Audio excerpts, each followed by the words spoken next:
Hello बच्चों, स्वागत है आप सभी का मेरे अपने YouTube channel NCERT school coaching classes पे। आज का जो वीडियो होने वाला है वो कक्षा 10वीं के वार्षिक पेपर के प्रश्नों के ऊपर होने वाला है। कल आप लोगों का एग्जाम है और उससे पहले मैं आप लोगों को कुछ प्रश्न देने वाला हूँ। यहाँ से प्रश्न आपको एग्जाम में देखने को मिलेगा ही मिलेगा।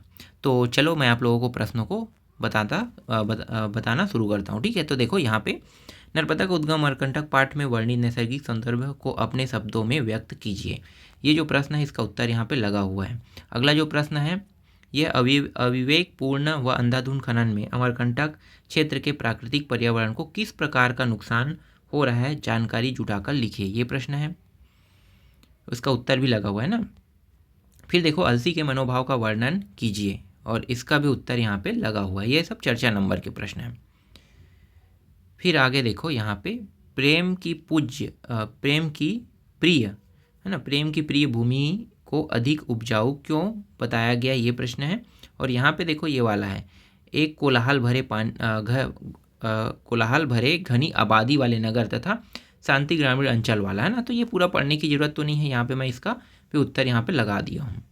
ठीक है, यहाँ पे देखो, बांधे मुरैठा शीश पर, ये भी है। और देखता हूँ मैं स्वयंवर हो रहा है वाला है ना, तो ये प्रश्न भी है। यहाँ पे छठवा देखो, प्रेम की प्रिय भूमि को अधिक उपजाऊ क्यों बताया गया, ये सब चर्चा नंबर के प्रश्न हैं। बगुला समाज के किस वर्ग का प्रतीक है और उनकी किन विशेषताओं को रेखांकित करता है ना, ये वाला हो गया, इसका भी उत्तर लगा है।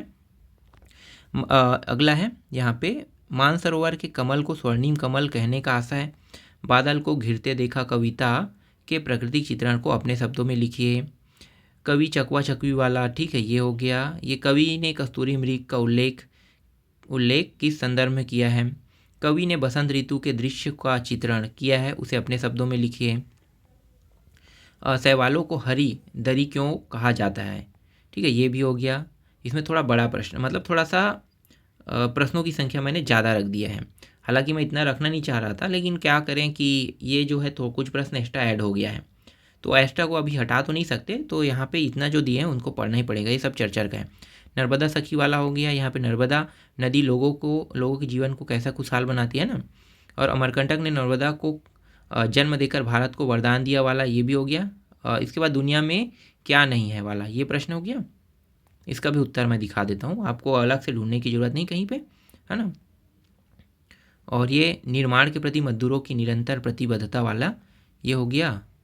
फैक्ट्री में काम करते हुए घायल दुर्घटनाग्रस्त होने वाले मजदूरों के प्रति मालिकों की क्या क्या जिम्मेदारी होनी चाहिए, तो ये भी इसका उत्तर है यहाँ पे। आपके जीवन में कई लोग ऐसे होंगे जिनका प्रभाव पड़ा होगा, है ना, तो ये वाला प्रश्न भी है। इसका भी उत्तर यहाँ पे नहीं है इसका उत्तर, ठीक है, इसको गूगल बार में सर्च कर लेना। मजदूरों के पारिवारिक जीवन का हाल कैसा होता है, पाठ के आधार पर लिखिए। तो ये देखो, ये कश्मीर का नाम सुनते आपके मन में क्या क्या छवियाँ उभरती, ये प्रश्न है। मजदूरों को श्रम शक्ति इकाई क्यों कहा जाता है, ये रहा। हरिशंकर परसाई द्वारा टैक्स को बीमारी के रूप में देखने क्या आशा है, ये हो गया। ये देखो, टैक्स को बीमारी क्यों अपनाना चाहता है। बीमारी शब्द को लेखक ने किन किन संदर्भों में प्रयोग किया, ये अपनी बीमारी वाला, और सबका दुख अलग अलग है। ये इतने ज़्यादा तो, इससे ज़्यादा तो प्रश्न नहीं है। इसके बाद माटी वाले है, टिहरी बांध वाला ना, ये प्रश्न हो गया। यहाँ पे देखो, माटी वाली का कंटर किस प्रकार का था, ये हो गया। इसके बाद ये वाला प्रश्न, घर की मालकिन ने पीपल के गिलासों को अभी तक संभाल कर क्यों रखा है, और कहाँ पे है, हाँ टिहरी वाला तो हो गया था। हाँ, यहाँ पे देखो, बांध का कार्य वाला है ना, ये हो गया। इसको भी आपको पढ़ना है। और कौन सा पढ़ना है, यहाँ पे देखो, बांध बन जाने के बाद माटी वाली का से जीवन कैसे बीता होगा ना, इसका भी उत्तर यहाँ पे लगा है।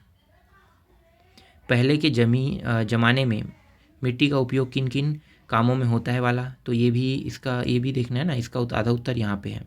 देखो थोड़ा सा यहाँ पे है। घीसा का नाम घीसा कैसे पड़ा, ये प्रश्न है। बच्चे को साफ सफाई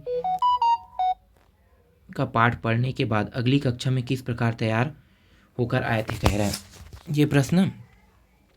देखो, घीसा ने अंत में, और है क्या नहीं, यहाँ पे सीधा घीसा ने अंत में गुरु साहिबा को क्या भेंट दी, यह भेंट सामग्री उसने कैसे जुटाई। महादेवी वर्मा को अन्य विद्यार्थियों की अपेक्षा घीसा क्यों याद रही।